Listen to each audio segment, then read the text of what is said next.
The sun dipped below the horizon, casting long shadows across Elmwood Lane. The year was 1957. Ashton, Indiana was bathed in twilight. Beneath the normalcy, a chill ran down the spines of its residents.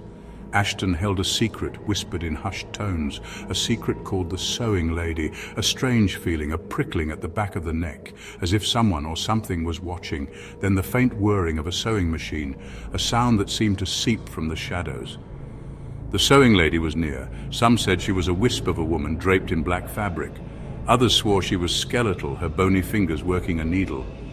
But where the sewing lady appeared, misfortune followed. Children went missing, their swings creaking in the wind. Loved ones suffered sudden, inexplicable illnesses. A pall of fear hung over Ashton, heavy and suffocating. Old Mrs. Hathaway swore it was the sewing lady who had taken her husband. One minute he was there, tending his roses, the next he was gone, vanished without a trace, the only clue a single black button. Mrs. Hathaway wasn't the only one with a tale to tell. Whispers followed whispers. The milkman refused to deliver after dark. Young lovers swore they heard the rhythmic clatter of a sewing machine. Ashton became a town of locked doors and drawn curtains. Fear became a constant companion. Parents clutched their children closer. The authorities were baffled. There was no logical explanation for the disappearances. The sewing lady was a creature beyond their comprehension, a figment of their collective nightmare given form. Days turned into weeks, weeks into months. The terror that had gripped Ashton tightened its hold, squeezing the life out of the once vibrant community. The streets, once bustling with activity, stood eerily deserted. The laughter of children, the chatter of neighbors, all silenced by the suffocating fear that clung to them like a shroud. Then, as suddenly as it began, the sewing lady's reign of terror ceased.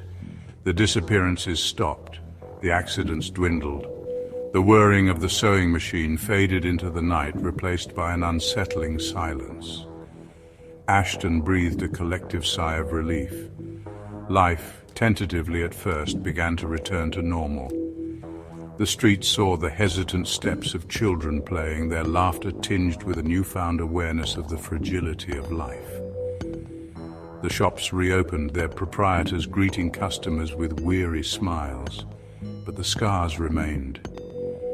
The memory of the sewing lady lingered, a ghost story whispered around campfires, a cautionary tale told to keep children in line. And in the shadows, unseen, unheard, something waited, biding its time. For fear, once tasted, is a thirst that can never be fully quenched. Years passed. Ashton, for the most part, had forgotten the sewing lady. The younger generation dismissed it as an old wives' tale, a product of overactive imaginations and long dark nights. But those who had lived through those terrifying months never truly shook off the feeling that something was amiss. One such person was Sarah, a young woman who had been just a child when the sewing lady had cast her long shadow over Ashton. She had vivid memories of those days, the hushed whispers, the fear in her parents' eyes, the constant feeling of being watched. Now, years later, Sarah found herself drawn back to Ashton. Her grandmother, Mrs. Hathaway, was gravely ill, and Sarah felt an obligation to be there for her in her final days. As she stepped off the bus, the familiar scent of freshly cut grass and honeysuckle washed over her, stirring long-forgotten memories. But there was something else, too, a faint metallic tang in the air, and beneath it all that same unsettling feeling she remembered from her childhood, the feeling of being watched. Sarah rushed to the hospital, her heart pounding in her chest. She found her grandmother frail and weak, her breathing shallow. As Sarah leaned in close, Mrs. Hathaway's cloudy eyes flickered open. "Sarah," she whispered, her voice raspy. "It's you."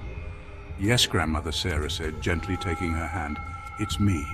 I'm here now." Mrs. Hathaway's grip tightened on Sarah's hand. "The sewing lady," she wheezed, her voice barely audible. "She's real, and she's—" But before she could finish her sentence, Mrs. Hathaway's eyes widened in terror. Her grip on Sarah's hand went slack. The monitors beside her bed erupted in a shrill, continuous beep. As the nurse ushered Sarah out of the room, she caught a glimpse of the button her grandmother had clutched in her hand. It was perfectly round, black, and cold to the touch, and it was attached to a long black thread that trailed out of the room, disappearing into the shadows beneath the door.